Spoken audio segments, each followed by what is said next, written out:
Bismillahirrahmanirrahim. Bagi menghormati majlis, hadirin diingatkan untuk berada dalam keadaan tenang sepanjang majlis ini berlangsung. Mohon kerjasama daripada pihak hadirin untuk memastikan mikrofon laptop atau telefon anda berada dalam keadaan mood senyap. Link kehadiran akan diberikan selepas program tamat.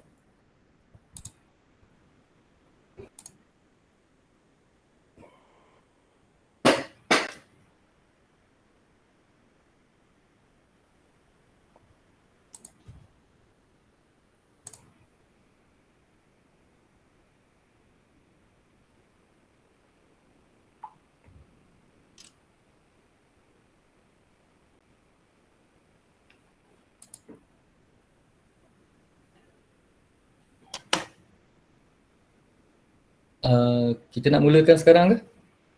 Okey. Atau ada apa kata-kata daripada penganjur? Kejap ya. Bismillah. Yang berbahagia Encik Muhammad Suhaizi bin Syafi'i, Pengarah Cawangan Zon Selatan Perbadanan Harta Intelek Malaysia, yang berusaha Puan Munirah binti On, Penasihat BeFriends Duta Mahasiswa Johor, merangkap penasihat program webinar kepentingan pendaftaran copyright dan paten untuk produk inovasi. Barisan Ahli Jawatan BeFriends Duta Mahasiswa Johor, seterusnya hadirin yang dikasihi sekalian. Qala rabbi syrah li sadri wa yassir li amri wahlul 'uqdatam min lisani yafqahu qawli. Assalamualaikum warahmatullahi wabarakatuh. Salam sejahtera dan salam UiTM di hatiku. Hadirin yang dihormati, setinggi-tinggi kesyukuran kepada Tuhan kerana dengan limpah kasih dan kurnianya dapat kita bersama-sama dalam program webinar kepentingan pendaftaran copyright dan paten untuk produk inovasi pada pagi ini. Bagi memberkati lagi majlis kita pada pagi ini, marilah kita sama-sama menadah tangan bagi bacaan doa. Dipersilakan Saudara Zainul Haziman bagi membacakan doa. Assalamualaikum warahmatullahi wabarakatuh. Al-Fatihah.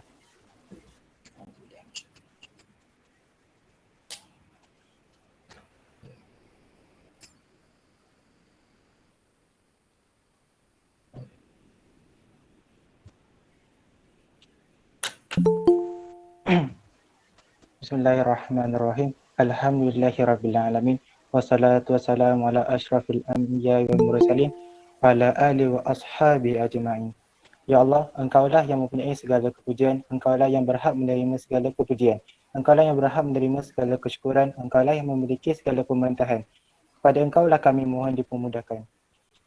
Allahu ya Karim ya Rahim, limpahkanlah rahmat ya Rahimu ke atas program pendaftaran perniagaan di bawah skip pendaftaran perniagaan prihatin SPPPP yang diadakan pada hari ini.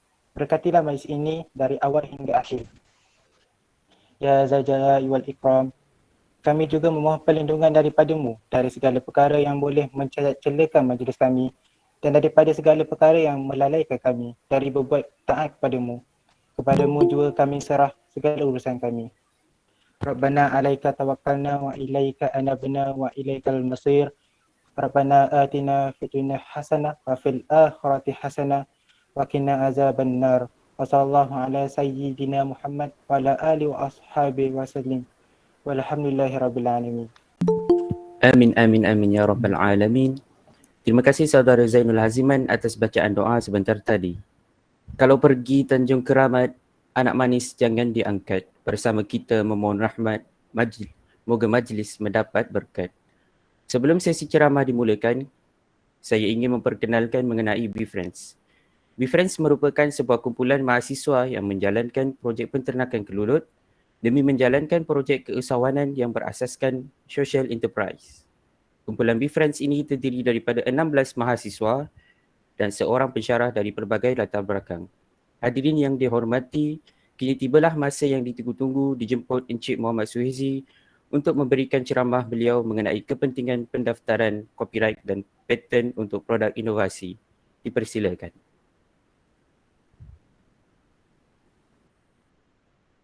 Terima kasih pengurusi majlis. Bismillahirrahmanirrahim. Assalamualaikum warahmatullahi wabarakatuh dan selamat pagi. Sebelum saya mulakan perkongsian pada pagi ini, saya ingin mengucapkan ribuan terima kasihlah kepada pihak penganjur Duta Mahasiswa Johor 2021 Be Friends 2.2.0. Okay, untuk kerana menganjurkan sesi pada hari ini dan menyebut pihak Maipo lah untuk memberikan sedikit taklimat. Okay, saya harap suara saya dapat clear, boleh jelas dengar? Jelas tuan. Okay, kita akan adakan program ni secara orang kata santai-santai lah ya, boleh ya?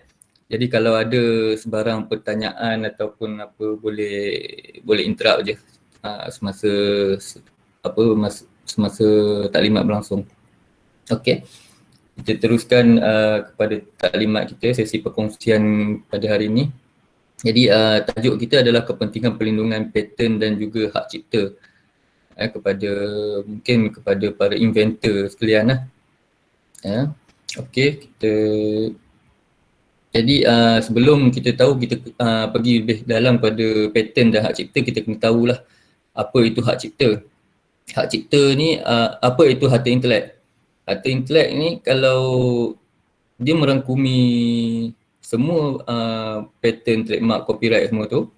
Jadi harta intelek ni adalah harta yang kita punya, yang berpunca daripada idea kita ataupun kreativiti kita. Jadi sekiranya tuan-tuan ada idea yang orang kata invention lah, new invention lah, boleh didaftarkan sebagai harta intelek ni. Tetapi kalau setakat idea saja, dia tidak boleh ditakrifkan sebagai harta intelek. Dia mestilah dilaksanakan ataupun dizahirkan dalam bentuk bahan.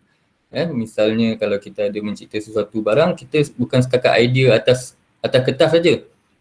Bukan di dalam dalam kita punya akal fikiran saja. Dia mesti ditakrifkan, dijadikan satu barang, baru kita takrifkan dia sebagai harta intelek. Dan layak untuk mendapatkan perlindungan lah dengan mendaftarkan di Maipo. Okay, next. Kita tengok. Okay, ini adalah komponen-komponen yang terdapat di bawah harta intelek. Seperti yang saya katakan tadi, harta intelek ni luas. Okay, dia terdiri daripada dua kategori, iaitu yang pertama harta industri dan juga yang kedua adalah hak cipta. Jadi hak cipta ni dia ada kategori yang berbeza daripada harta industri lah.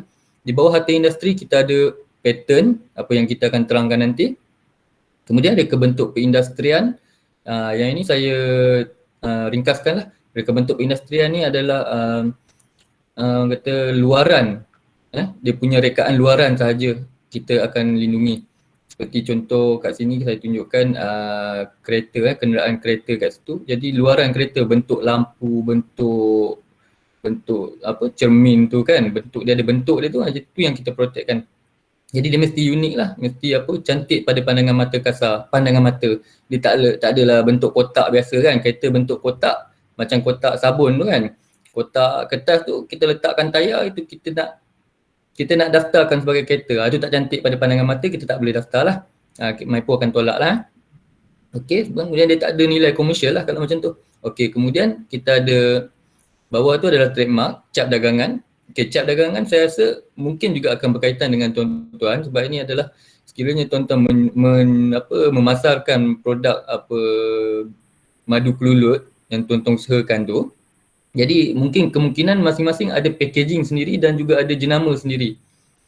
Bila jenama sendiri itu yang akan kita daftarkan sebagai trademark kita.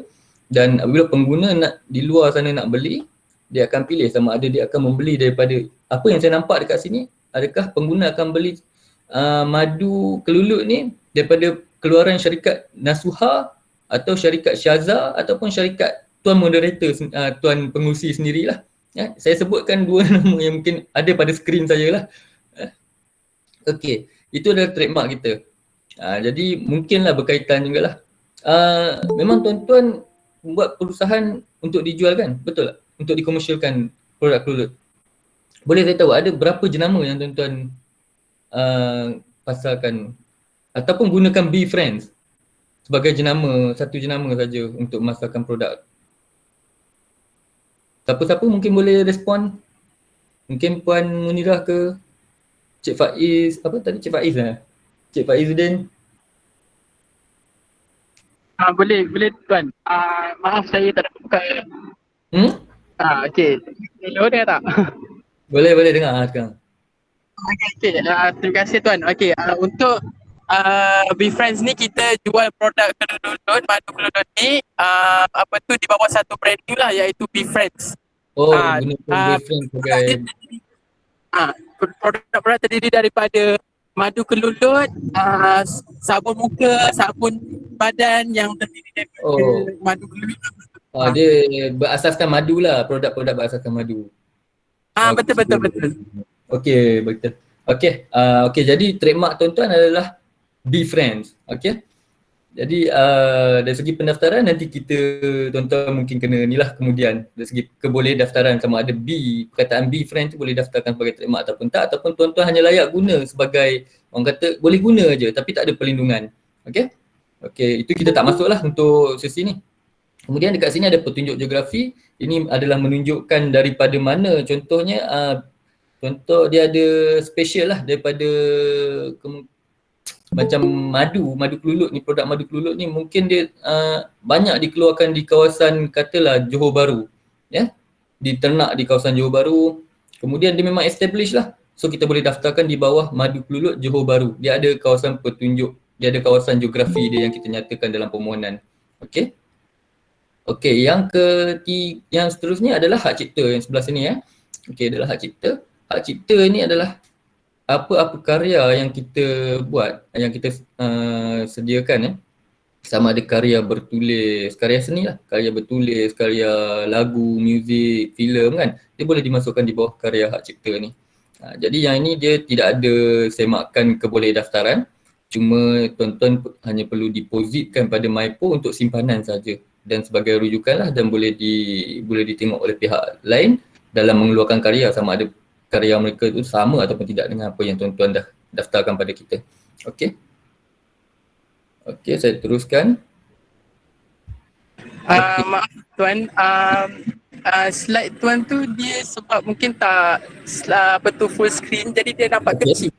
Okey, macam saya nak minta bantuan kalau saya tak pasti cara nak share screen ni macam mana saya guna. Sekejap.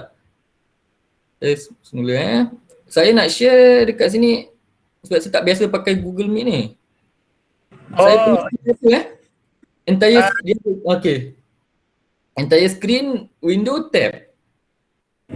Boleh macam tadi. Cuba tuan buka macam tadi, nanti saya tengok kalau ada button untuk share. Okey. Saya biasa kalau guna memang okey.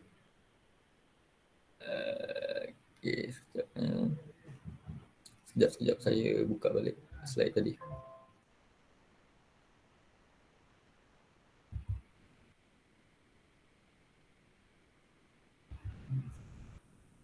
Okey, cuba tuan besarkan, full screen kan yang PDF tu. Okey, sekejap Atas tu. Okey. Saya full screen maximize lah ataupun pakai full screen yang okey. Lepas tu sekejap saya tengok. Atau saya guna apa ni? Sekejap full screen mode ni. Okey. Boleh. Okey tuan. Cantik. Boleh tak? Boleh. Okey. Okey, tapi saya tak nampak muka tuan-tuan ni. Saya rasa macam bila full screen ni saya tak nampak dah saya punya selain daripada slide.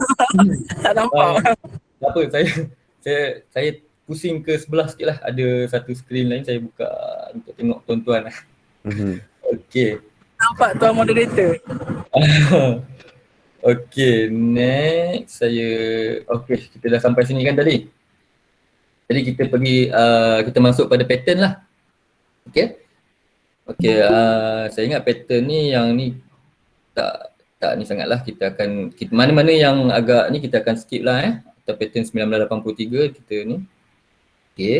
Okey, apa itu pattern? Pattern ialah hak eksklusif yang kerajaan anugerahkan kepada pereka cipta, kepada inventor ni untuk sesuatu reka cipta baru, sama ada dia boleh jadi produk ataupun dia boleh jadi proses. Jadi boleh jadi barang akhir lah, produk akhir ataupun proses dalam menyediakan, mana proses tu dia memudahkan atau memudahkanlah untuk menghasilkan sesuatu tu, proses. Okey. Pattern ni adalah yang penting kena fahamlah, pattern ini adalah reka cipta baharu. Dia tak boleh macam buku ke, kita tak boleh patentkan buku sebab dia tidak ada reka cipta yang menyelesaikan masalah buku. Okey. Kemudian patent yang hak eksklusif tu, apa dia hak eksklusif? Hak eksklusif adalah untuk menghalang pihak ketiga lah daripada membuat produk yang sama macam kita, reka cipta sama macam kita, ataupun dia menggunakan reka cipta yang kita buat tadi tu tanpa kebenaran, untuk ataupun dia suka-suka nak jualkan produk kita tadi kan tanpa kebenaran lah. Jadi apa orang kata hak eksklusif ni, kita hak tu memang kita monopoli hak tu. Kita boleh sama ada kita gunakan sendiri ataupun kita bagi kebenaran kepada pihak ketiga lah. Sebab tu ditulis tu reka cipta tersebut tanpa kebenaran pemilik. Jadi kita boleh membenarkan, maknanya kita boleh komersialkan dengan cara dengan sendiri kita komersialkan ataupun kita membenarkan pihak ketiga untuk mengkomersialkan pattern yang kita cipta tu.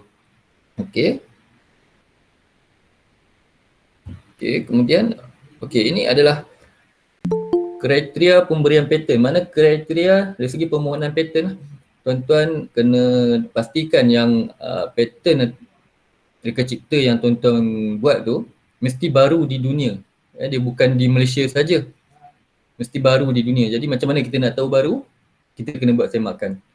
Semakan sama ada di banyak platform yang kita boleh guna, sama ada di Google Patent boleh gunakan, ataupun kita boleh gunakan database MyPo sendiri, mana kita boleh tengok patent yang telah didaftarkan di MyPo. Jadi kita search lah sama ada patent yang kita nak buat ni sama ataupun tak dengan patent yang dah sedia ada. Okey. Yang ketiga, patent ni dia melibatkan, yang kedua dia melibatkan langkah mereka cipta. Jadi patent dia menyelesaikan masalah, jadi dia ada langkah-langkah mereka cipta dia tu. Dia tak boleh kita kata kita buat satu patent, tiba-tiba dia ada. Dengan satu orang kata satu klik mata je dia dah ada. Itu tak boleh, itu tak ada. Dia tak ada langkah-langkah mereka cipta dia lah. Dia mesti ada cara dia macam mana untuk dihasilkan tu. Kemudian yang ketiga, dia boleh diaplikasi dalam industri. Jadi tujuan kita daftar pun patent ni kita mesti boleh diaplikasikan lah. Dalam industri kita boleh jual, kita boleh komersial, kita boleh dapat hasil daripada apa yang kalau tak boleh diaplikasi dalam industri, jadi tak ada guna kita buat patent lah kan. Kita dah invent, kita dah mungkin ada R&D kan, tapi kita tak boleh apply dalam industri, kita tak dapat hasil daripada apa yang kita buat. Okay, saya bagi contoh lah yang kat sini. Sekiranya kita anggap di Malaysia, di dunia ni belum ada aircon lagi belum ada aircon, kita cuma ada pakai kipas saja untuk menyejukkan badan untuk pengudaraan. Jadi kipas meja lah, kipas berdiri tu kan.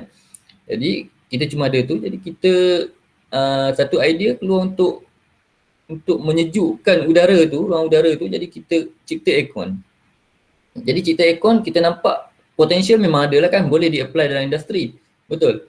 Di Malaysia khasnya lah kita panas kan, keadaan negara kita cuaca panas kita boleh apply. Jadi kita boleh daftar di Malaysia, tapi sekiranya di Antartika sana boleh tak kita patentkan? Sekiranya ada IP di Antartika lah, kita boleh patentkan tak kat di Antartika? Jadi di sana kita dah tahu dah sejuk kan, jadi kita nak pasarkan pula aircon di Antartika, kita nak daftar di Antartika. Jadi dia kata tak ada menyelesaikan masalah, dah sejuk, nak tambah lagi sejuk. Jadi itu tak boleh. Jadi dia bergantung pada ni je lah. Mungkin di sana tak boleh, tapi di sini boleh dipasarkan, boleh diaplikasikan dalam industri kita. Okay, next, perlindungan patent adalah selama 20 tahun sahaja. Dia tak ada untuk sepanjang hayat kita, tak ada. Ini 20 tahun saja. Maknanya selepas 20 tahun daripada perlindungan patent tu, dia akan jadi public domain. Jadi bila aircon tadi contohnya, patent mula dia didaftarkan. Jadi selepas 20 tahun patent aircon ni, saya boleh keluarkan. Jadi Daikin boleh keluarkan patent, boleh keluarkan produk yang sebelum tu yang dah ada tu. Jadi dia dah obsolete lah perlindungan dia. Semua orang boleh keluarkan aircon. Jadi kalau tuan-tuan nak keluarkan aircon jenama sendiri, dah boleh lah. Alright. Okey, ini contoh-contoh yang kita boleh tengok. Kalau pattern ini basikal boleh lipat. Kalau basikal kita tahu, kalau sebelum ni kita nak bawa naik ke rumah kan, mungkin kalau duduk yang apartmen kan, nak masuk dalam lift, nak naik tangga, jadi susah nak bawa sebiji basikal yang tu fizikal macam tu. Jadi kita boleh lipat, dia cipta basikal boleh lipat besar sebesar briefcase tu saja dan ringan. Ini boleh dipatentkan. Ini penyelesaian kepada masalah teknikal. Okey. Okey, dalam patent dia kalau tuan-tuan dalam patent ni, dia patent tu besar. Kita ada yang lebih kecil iaitu pembaharuan utility. Pembaharuan utility ni adalah apa orang kata, dia cuma penambahbaikan lah kepada patent yang mungkin sedia ada. Kita cuma satu penambahbaikan. Jadi kita tambah baik satu-satu produk tu, kita boleh daftarkan tu di bawah pembaharuan utility ni, utility innovation. Okey. Tapi dia untuk UI ni dia cuma satu saja yang kita protect. Satu claim saja yang kita protect. Macam patent dia boleh protect banyak claim. Jadi kita nak bahagian A, bahagian B, bahagian C, semua patent dia boleh protect. Tapi bahagian untuk UI dia cuma satu saja. Cuma satu bahagian A saja misalnya. Macam itulah. Okey. Untuk UI pula dia punya ni cuma 10 tahun saja protection dia. Jadi dia boleh renew 5 tahun dan 5 tahun lagi untuk perlindungan dia lah. Dia tak boleh lama lah UI ni. Okey, ni contoh untuk UI. Misalnya, itu contoh dia pensel kan. Pensel dan juga kalau kita nak guna pensel dan juga pemadam buat asingan.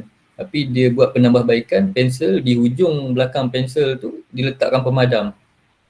Jadi itu dipanggil utility innovation lah, ataupun hanger. Dia daripada licin, daripada besi kan, besi dawai kosong tu dia licin, kita sangkut singlet dia akan jatuh, jadi dia cipta satu lekuk dekat bahagian tu dan kita boleh sangkut singlet. Okey, itu dipanggil kita utility lah, utility innovation. Kita penambahbaikan kepada produk yang dah sedia ada. Okey, jadi pun boleh didaftarkan di MYPO. Kos dia murah sedikit lah daripada patent. Okey, ni yang saya cakapkan tadi. Patent, kat mana kita boleh semak patent kita ni lah, sama ada dah ada orang daftar ke, ada yang sama. Okay, kita boleh tengok sama ada di MYPO, website MYPO sendiri, kita ada online search and filing system boleh semak dekat situ. Dan boleh juga search di Google Patent. Dan yang ketiga tu Espasnet. Ini memang digunakan untuk carian patent lah. Sistem Espasnet. Okey. Kemudian kita pergi pada yang reka cipta yang kita tak boleh patentkan. Jadi kalau macam penemuan yang saintifik, teori saintifik, kaedah matematik ni memang tak boleh dipatentkan. Jadi kalau kita jumpa satu kaedah macam nak menyelesaikan kaedah-kaedah matematik kan, ataupun kita jumpa satu teori baru misalnya kan, so itu tak boleh dipatentkan. Okey, kepelbagaian jenis tumbuhan pun tak boleh dipatentkan, ataupun haiwan lah. Ini tak boleh dipatentkan. Kita daripada ayam, kita faham memang ayam, kalau kita bela ayam dengan bulu kan. Dengan bulu kita sembelih, kita nak kena cabut bulu. Okey, itu orang kata yang biasalah. Tapi kita cipta satu ayam, kita create satu ayam yang tak berbulu ni untuk memudahkan, untuk mempercepatkan proses dia kan, untuk tak payah nak cabut bulu. Kita sembelih terus boleh basuh-basuh terus masuk dalam kuali je. Okey. Bila macam ni pun tak dibenarkan untuk dipatentkan. Dari segi kepelbagaian variasi tumbuhan ni lah, tumbuhan dan juga haiwan. Okey. Kaedah permainan pun juga tidak boleh dipatentkan. Jadi macam kalau saya kata dekat sini contoh, dia ada 5 step saja dia boleh tamatkan, dia boleh makan habis buah dam dia punya opponent. Kan 5 step je. Dia tak boleh patentkan step-step dia tu macam mana kaedah bermain tu. Okey. Cara merawat pun tidak boleh dipatentkan. Ini kalau kita patentkan cara merawat, sekiranya kita macam mana kita nak contoh nak merawat yang mendapat serangan jantung lah misalnya kan, kita nak kena pump tu. Misalnya kalau kita nak pump tu, kita dapat hak patent, kita boleh patent, ada seseorang dapat hak pada patent tu. Jadi kalau rakan sebelah kita dapat diserang serangan jantung macam tu kan, contohlah. Macam mana kita nak tolong dia? Kalau kita tak boleh gunakan kaedah macam tu. Kita kena minta dulu kebenaran daripada pemilik paten. Orang tu dah mengelupur dah ni. Pesakit tu dah mengelupur lah. Kita nak kena minta kebenaran dulu. Jadi itu dah kira untuk kemaslahatan lah. Jadi kita tak benarkan untuk cara merawat ni untuk dipatenkan. Tetapi apa dia punya barang-barang yang digunakan ke atas cara rawatan boleh dipatenkan. Jadi kita tengok kalau macam alat-alat hospital macam katil-katil, macam mana katil pesakit tu dia boleh turun naik kan. Dia boleh rendahkan, tinggikan, dia boleh macam untuk letak makanan. Itu boleh dipatenkan. Ataupun kaedah-kaedah dia punya ni lah. Macam B. Brown kan, dia macam-macam dia punya peralatan untuk rawatan ni lah, untuk hospital. Okey, ini adalah fee untuk pemfailan. Jadi kalau tadi saya cakap tadi untuk pemfailan paten RM290. Dan sebelah tu 140 tu adalah untuk utility inovasi. Pembaharuan utility ya. Okey, 140 beza dia tak banyak kat situ. 150 saja beza dia.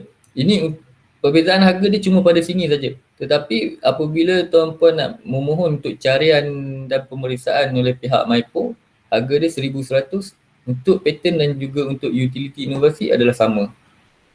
Jadi proses untuk paten ni lebih kurang 22 bulan lah untuk dapatkan kelulusan ataupun penolakan paten ni. Lebih kurang 22 bulan. Jadi paten ni memang dia akan makan masa lama lah. Walaupun kita dapat grant paten tu lambat, tetapi protection dia adalah pada tarikh kita filekan permohonan. So jangan risau kalau paten kita lambat untuk dapatkan kelulusan, sebab protection sekiranya berlaku pelanggaran sebelum daripada tempoh kita dapat hak paten, kita boleh ambil tindakan kemudian selepas daripada itu. Okey. Ini yang kriteria apa yang tuan-tuan perlu submit bila nak filekan paten. Dia tak cukup dengan 290 tu saja dengan isi borang kan. Dia mesti paten ni dia mesti ada satu spesifikasi paten yang difilekan bersekali dengan permohonan dan juga bayaran. Jadi yang ini yang selalu menjadi masalah pada pihak kita lah, pada pihak inventor di luar sana ni.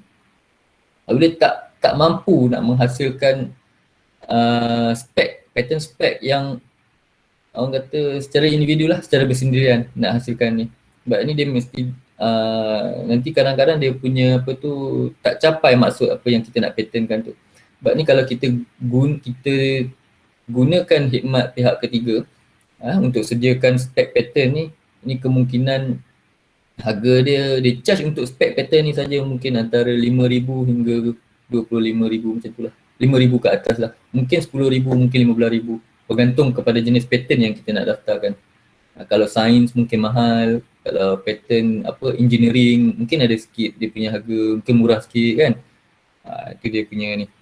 Jadi dalam spek paten dia mesti ada drawing, ada abstract, ada claim, dan yang paling penting tu adalah claim kita tu.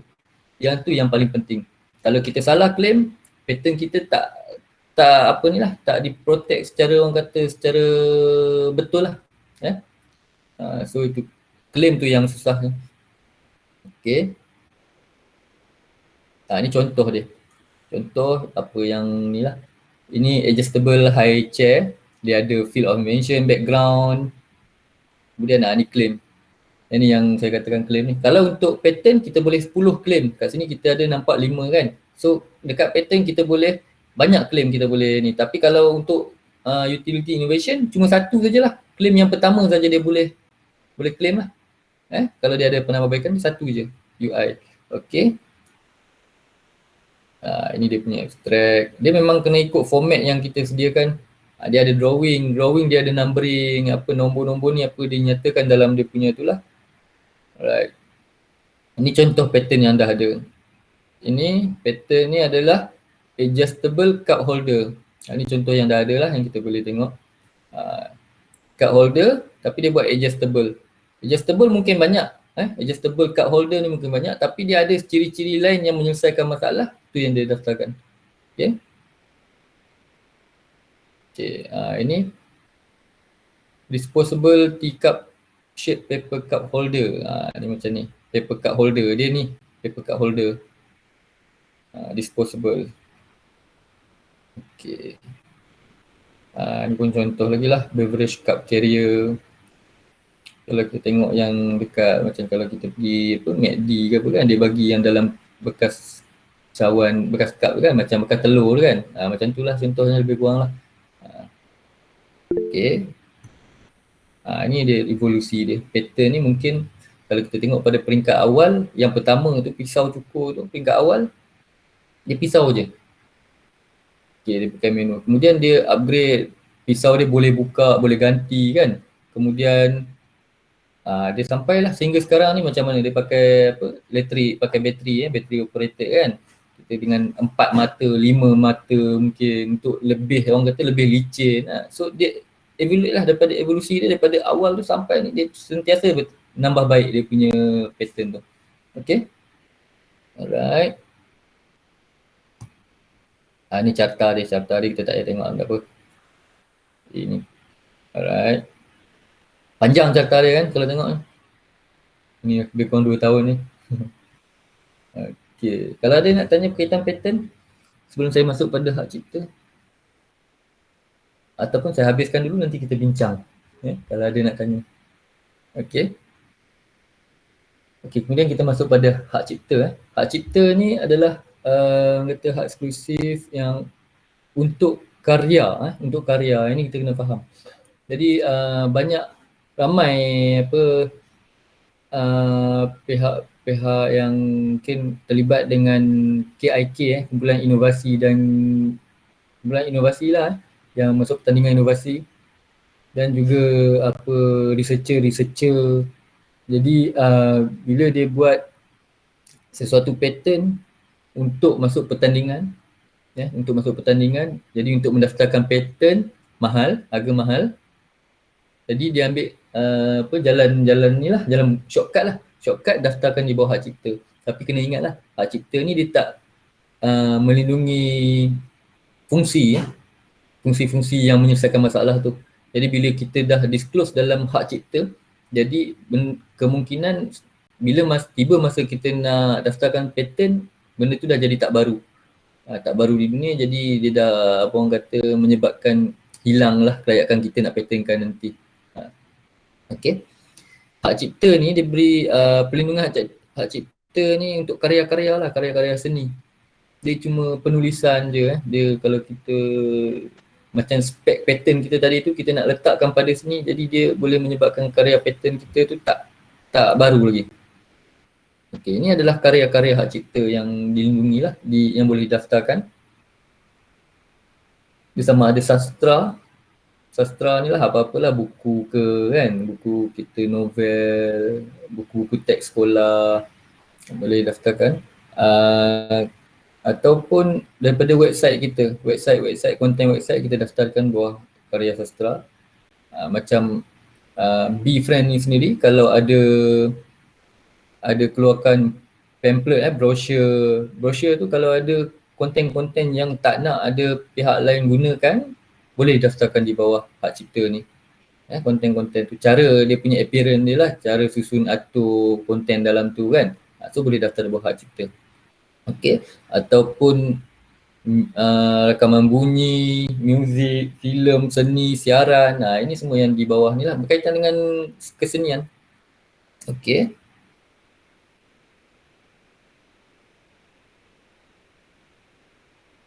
Okay, ni dia bawah section ni lah, karya sastra yang sebutkan tadi.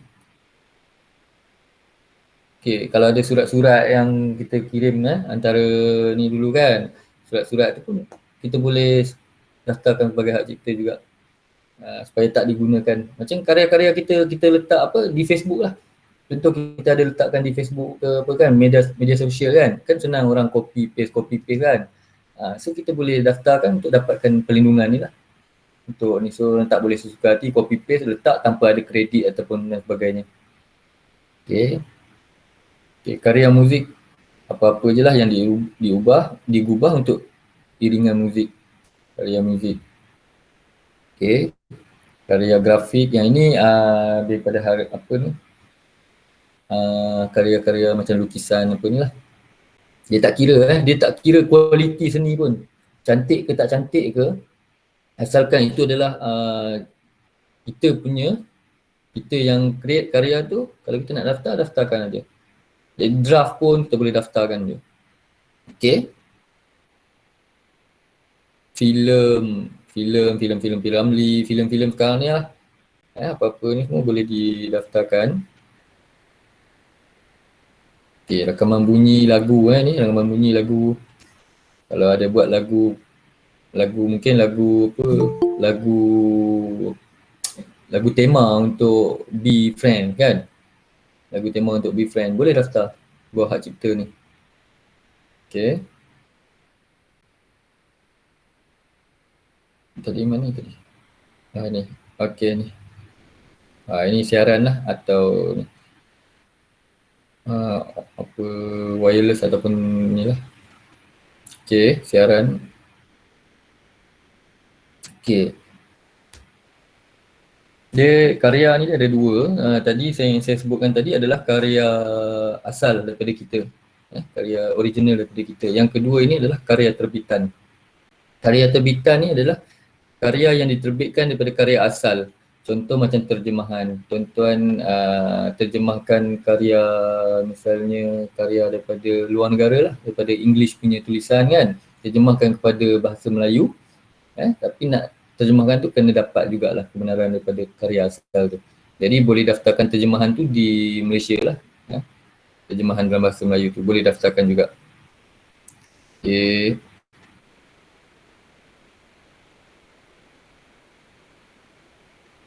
Ini yang tak boleh didaftar lah, bukan karya berhak cipta. Jadi idea konsep sama macam ni lah, sebab dia kan di bawah harta intelek. Idea konsep ni tak boleh didaftarkan kecuali dah dizahirkan kepada dalam bentuk bahan. Okay, kemudian prosedur nak penyediaan itu, penyediaan ini kan, SOP apa ni, tak boleh. Okay, penemuan sama juga, penemuan kita jalan-jalan dekat apa ni kan, kawasan ni daripada Pasir Gudang kan. Okay, jalan-jalan dekat apa yang air biru tu kan. Tu kan, apa air biru ke yang Tasik Biru. Okay, jalan-jalan dekat situ kan, tengah daki-daki tu ada jumpa satu pokok kan. Jumpa satu pokok baru, tak pernah jumpa lagi ni. Kita nak daftar hak cipta untuk pokok tu, tak boleh lah. So penemuan ni tak boleh. Fakta pun tak boleh lah. Kaedah operasi konsep matematik dia kebanyakan dia sama lah untuk patent dan juga copyright ni, apa yang boleh, apa yang tak boleh. Benda-benda tu tak boleh dimonopoli oleh satu pihak. Okay, tempoh perlindungan untuk hak cipta. Okay, untuk karya yang sastra, seni dan juga muzik, tempoh perlindungan dia adalah selama sepanjang hayat, maknanya sepanjang hayat pemilik, dan juga 50 tahun, tambah 50 tahun selepas kematian pemilik. Jadi waris-waris boleh dapat dapat dia punya benefit lah daripada karya tersebut, boleh dapat mungkin royalty kan, dapat royalty daripada karya tersebut selepas 50 tahun lagi daripada kematian pemilik asal tu. Jadi orang kata mungkin ni yang kita boleh tinggalkan kepada waris-waris lah, selain daripada harta-harta yang lain. Okay, kemudian untuk filem, rakaman bunyi, siaran dan juga karya-karya kerajaan, ini cuma 50 tahun daripada diterbitkan. Jadi kalau kita terbitkan hari ini, 50 perlindungan dia sehingga 50 tahun akan datang saja. Selepas daripada 50 tahun tu, dia akan jadi karya umum lah. Boleh digunakan tanpa minta kebenaran daripada pemilik asal. Okay.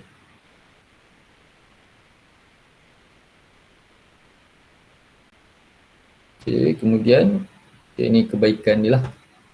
Pertama kita dapatkan hak eksklusif. Yang inilah apa orang kata, maknanya karya IP ni adalah hak kita sendiri, tak ada nak share dengan siapa-siapa kecuali kita dengan kebenaran kita. Okay. Hak perundangan sekiranya berlaku sebarang pelanggaran, jadi kita boleh ambil tindakan. Kita boleh kemukakan bukti pendaftaran di MyPo ni, sama ada sijil yang kita keluarkan tu sebagai bukti di mahkamah untuk ambil tindakan. Kemudian hak moral ni hak untuk kita dikenal pastilah. Sekiranya kita adalah author, kita untuk dikenal pasti sebagai pencipta pada karya tu. Hak moral dia tetap, hak moral ni dia akan tetap, dia tak akan hilang. Okey. Kemudian hak ekonomi lah, kita nak jana pendapatan, sama ada kita nak buat franchise apa dan sebagainya dengan karya kita ada tu. Okey.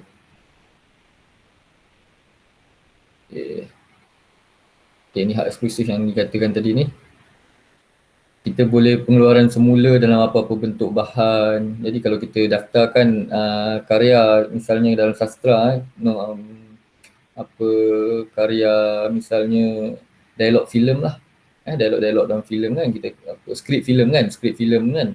Kita daftarkan dalam bentuk karya sastra. Kemudian kita boleh keluarkan semula dalam bentuk filem. Kita boleh gunakan dalam apa-apa bentuk bahan yang lain lah. Alright.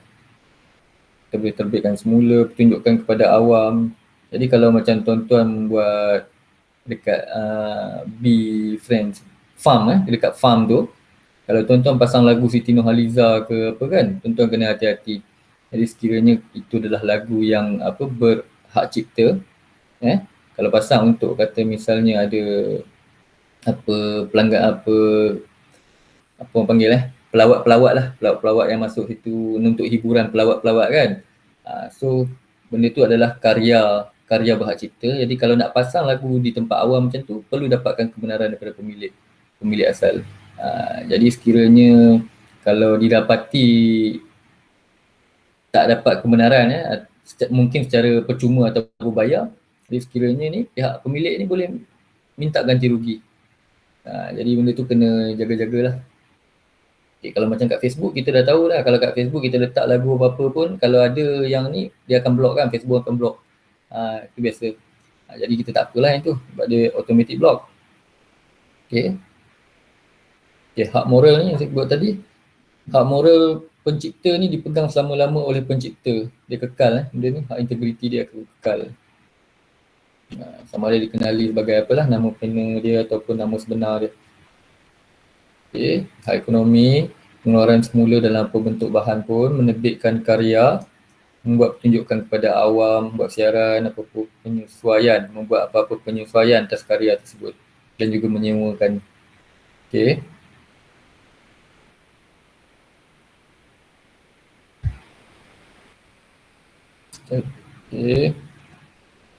Okay. Sekarang kita ada sistem pemberitahuan sukarela hak cipta. Kalau sebelum ni kita pendaftaran hak cipta, sebelum ada sistem pemberitahuan sukarela ni, kita cuma perlu orang kata mengepuskan karya kita tu ke alamat sendiri. Kita masukkan karya dalam envelope, kemudian kita post ke alamat kita sendiri. Jadi bila kita terima, kita jangan buka sehingga berlaku pelanggaran. Waktu itu baru kita buka untuk membuktikan itu adalah karya kita. Jadi itu cara pembuktian yang secara dululah old school punya lah. Tapi sekarang kita nak memudahkan pemilik karya, kita boleh depositkan di MyPo. Jadi kita akan simpankan.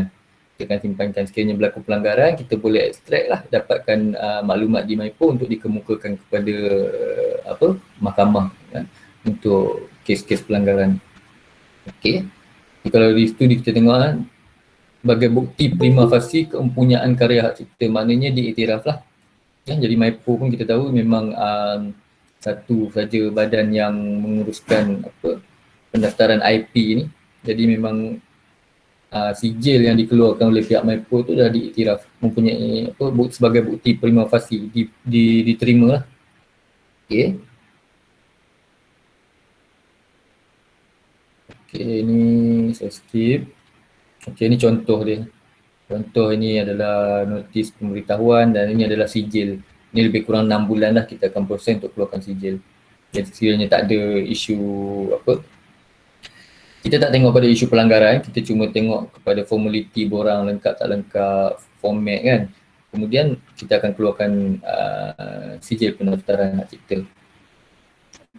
Ini saja dia punya prosedur dia untuk filekan hak cipta adalah borang permohonan kita satu atau borang CR1 adalah untuk karya asli, karya asal. Borang CR2 untuk karya terbitan yang sebut tadi sama ada terjemahan ataupun kompilasi lah. Okey. Ataupun kat situ CR3 tu adalah sekiranya tuan-tuan melantik wakil. Jadi wakil untuk filekan tu perlu tekan CR3. Ini untuk CR1 ni harganya cuma RM15 saja. RM15. Kemudian CR5 adalah permintaan sijil RM50. Deposit karya ni apa yang karya tuan-tuan kena letak, kena untuk hantar pada Maipo. Akuan berkanun, ini akuan berkanun akan di-charge oleh Pesuruhjaya Sumpah ni lebih kurang RM5. Itu saja tuan-tuan punya harga yang perlu bayar untuk satu karya hak cipta. Bawah RM75, bawah RM100 lah. Dia murah, sebab tu ramai pilih yang ni. Tapi kalau melibatkan pattern, jangan gunakan yang ni. Sebab dia boleh menyebabkan pattern tu tak layak untuk dapat perlindungan. Okey. Alright. Untuk pattern tadi kita kira-kira dia lebih kurang 1390.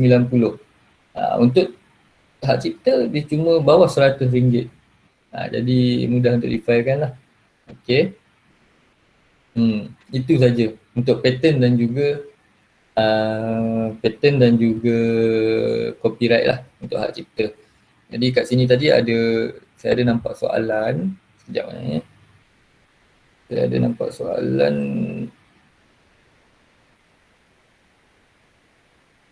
Kalau ada yang nak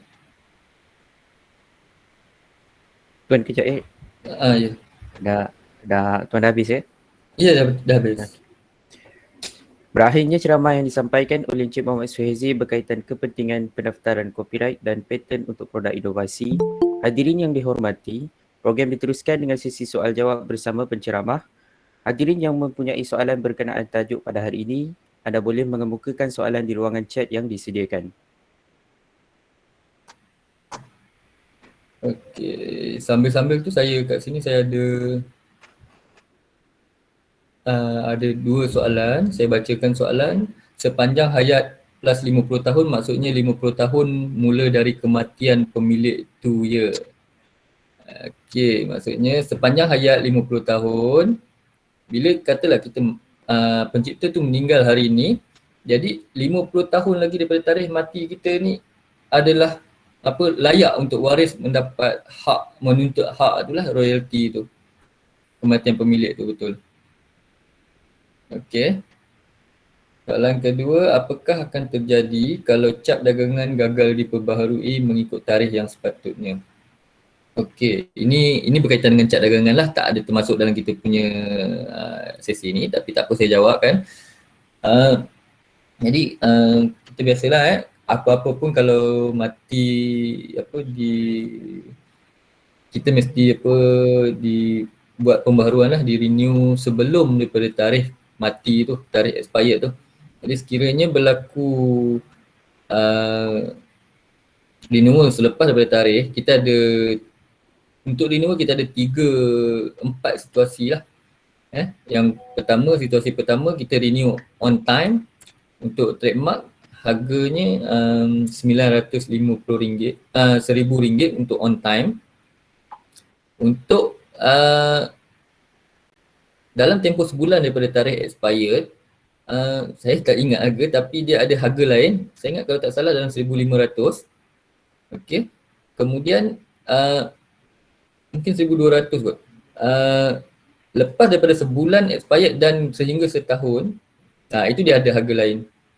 Dia ada 3 situasi untuk harga lah, situasi harga. Lepas daripada setahun tu, sekiranya tak ada pembaharuan juga, maknanya kita anggap pemohon dah tak berminat dan kita akan remove daripada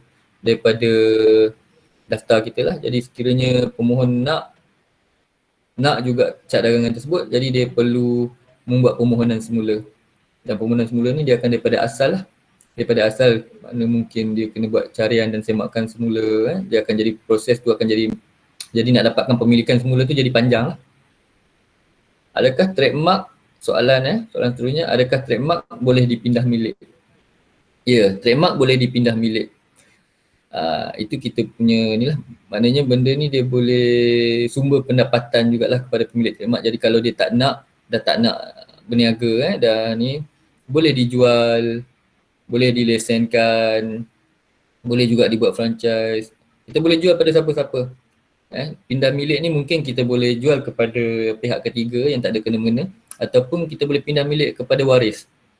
Boleh. Untuk trademark, perlindungan dia selama mana trademark tersebut diperbaharui. Dia tak ada tempoh mati lah. Kalau kita renew katalah 1000 tahun lagi pun trademark tu still akan hidup. Okay. Kemudian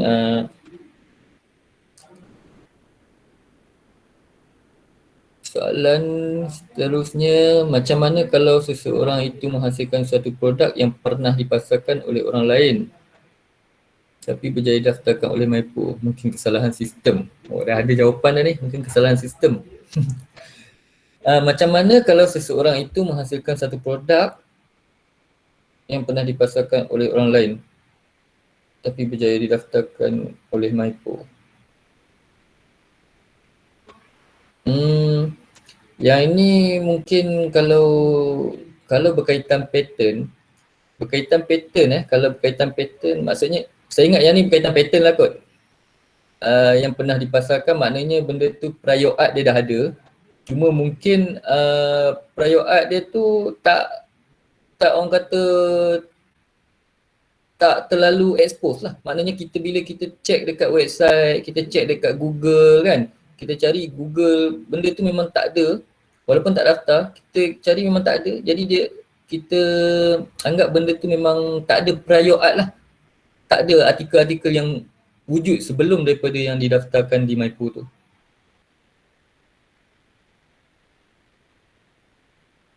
Okay, saya harap faham. Kalau yang tu apa-apa, kalau ni mungkin kita boleh ni lah, PM tepi lah kalau yang mana tak clear kan. Boleh ni lah, ada dengan Puan Munirah pun boleh. Okay, seterusnya, apa pengecualian petunjuk geografi yang gagal diberikan perlindungan? Apakah pengecualian petunjuk geografi yang gagal diberikan perlindungan? Macam mana saya nak cakap? Saya kurang jelas. Apakah pengecualian? Mungkin boleh jelaskan sikit lah Puan Kelana Fazilah. Macam mana saya? Boleh admin bagi Puan ni clearkan sikit? Puan Kelana Fazilah. Puan ke Tuan? Saya tak tahu. Apakah pengecualian petunjuk geografi yang gagal diberikan perlindungan? Saya tak clear dan saya tak boleh jawab. Saya takut kalau saya jawab nanti tak seperti yang dijangkakan lah.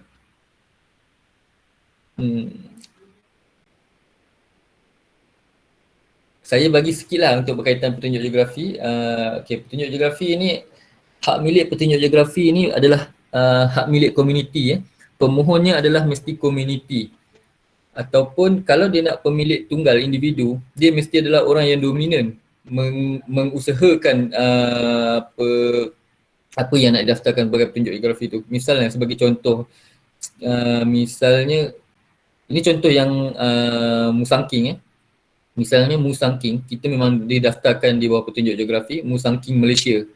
Durian Musangking Malaysia. Petunjuk geografinya adalah Malaysia. Jadi pemilik, semua orang yang berada di Malaysia, pengusaha Musangking di Malaysia layak untuk menggunakan Musangking Malaysia.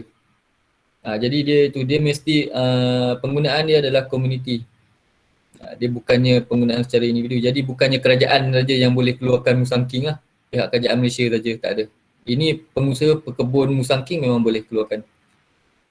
Misalnya kalau dekat Johor kita ada satu yang dimohon, tu alat muzik tu. yang dekat Batu Pahat. Alamak, saya tak ingat. Batu Pahat. Gambus. Gambus Johor. Kalau tak salah saya Gambus Johor. Okey, bila dimohon di bawah pemohon untuk Gambus Johor, untuk petunjuk geografi Gambus Johor ni, pemohonnya adalah Kraft Tangan Johor. Jadi Kraft Tangan Johor ni dia adalah pemantau lah, orang kata yang menguruskan pengusaha-pengusaha gambus ni. Jadi sesiapa saja yang mengeluarkan gambus di negeri Johor boleh minta kebenaran daripada pihak Kraft Tangan Johor, dan perlu mematuhi segala standard yang ditetapkan oleh pihak Kraft Tangan. Jadi kita tak boleh suka-sukalah kalau kata daripada menggunakan kayu yang grade A kan, kita nak guna grade C, tak boleh lah. Dia mesti ikut kriteria yang ditetapkan. Jadi kita kena patuh lah. Walaupun kita berada dalam kawasan Johor ni. Alright.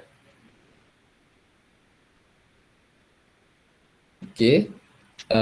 Saya dah tak nampak ada soalan lain. Okay. Seterusnya, sekian saja sesi soal jawab bersama Encik Muhammad Suhaizi.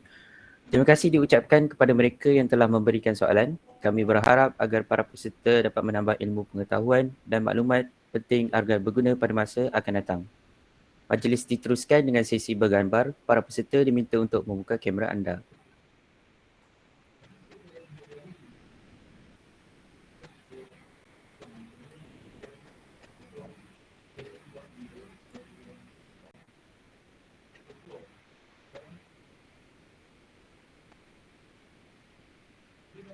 Okay, boleh? Okay. Okay, Ya. satu. Komen lain. Sekejap. Ya, dua. Okay.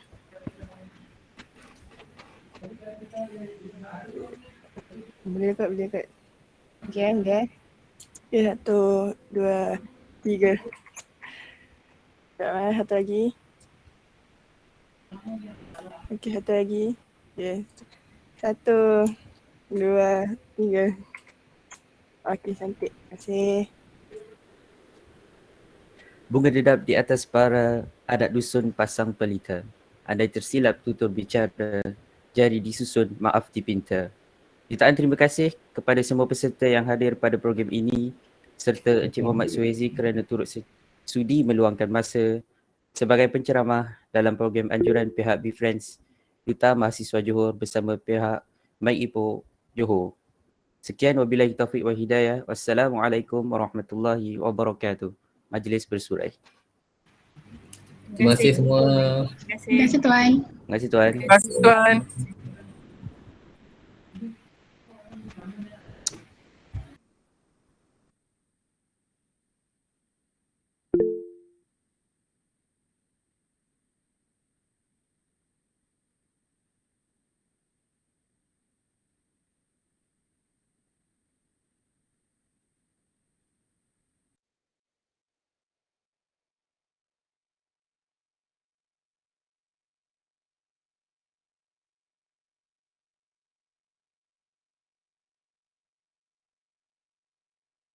Thank you semua. Good job. Thank you semua, thank you. Hello. Mantap. Okay, bye. Okay. Terima kasih Mina dengan Wawa untuk handle. Lepas tu terima kasih moderator Faiz. Terima kasih pembaca doa Zainul. Terima kasih buat soalan Najwa.